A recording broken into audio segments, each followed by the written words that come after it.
Pak! Sama ng loob.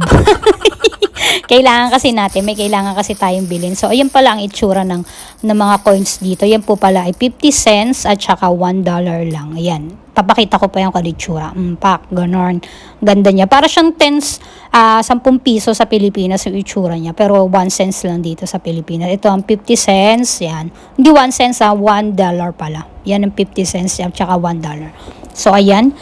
Binibilang ko na siya pa isa-isa. Ginagawa ko nga po pala dyan, ayun ganyan. 50, ano na po yun, $50 na po yun. 10-10 ang nilalagay ko. By $1 na tag sa 10 para mas mabilis siyang bilangin. So, ayan. At ayan, nakabuo na tayo ng 50, 50, 50, 50 at $20.50. So, ayan, medyo dumami-dami. At inilagay ko po pala